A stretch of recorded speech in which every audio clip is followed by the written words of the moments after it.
যারা ক্ষতিগ্রস্ত তাদেরকে সহযোগিতা করা এটা সরকারের দায়িত্ব।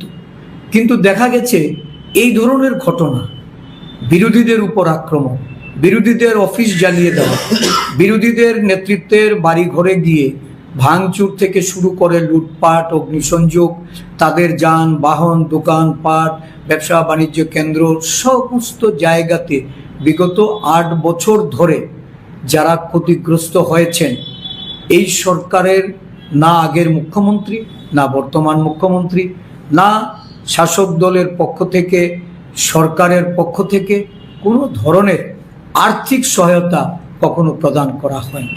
এখন স্বাভাবিকভাবেই প্রশ্ন উঠছে যে এই যে মুখ্যমন্ত্রীর ত্রাণ তহবিল, এই মুখ্যমন্ত্রীর ত্রাণ তহবিলে যারা ত্রাণ হিসাবে অর্থ সাহায্য করেন, এটা কি দলীয় কাজে ব্যবহৃত হতে পারে? মুখ্যমন্ত্রী তার শাসক দলীয় ফান্ড থেকে যদি অর্থ প্রদান করতেন তাহলে এই নিয়ে আমাদের কোনো বক্তব্য ছিল না। কিন্তু মুখ্যমন্ত্রীর ত্রাণ তহবিলটা এটা মুখ্যমন্ত্রীর চেয়ার থেকে সার্বিকভাবে সকলের ক্ষেত্রেই এটা প্রযোজ্য। কিন্তু আমরা দেখলাম শুধুমাত্র এখন বোঝা যাচ্ছে যে মুখ্যমন্ত্রীর ত্রাণ তহবিল মানে এটা দলীয় তহবিল, শাসক দলীয় বিজেপি দলের তহবিল রূপে এই তহবিলে যারা প্রদান করে থাকেন নানা মানবিক কাজে বা মানুষের সহায়তা প্রদানের জন্য, এটা একতরফাভাবে একটা দলের কিছু মানুষের সাহায্যার্থে মুখ্যমন্ত্রী ব্যয় করে চলেছেন। এটা অত্যন্ত অনৈতিক এবং আমি বলবো যে মুখ্যমন্ত্রীর ত্রাণ তহবিল এটা ব্যয় করার ক্ষেত্রে ওনার যথেষ্ট সংযম হওয়া প্রয়োজন।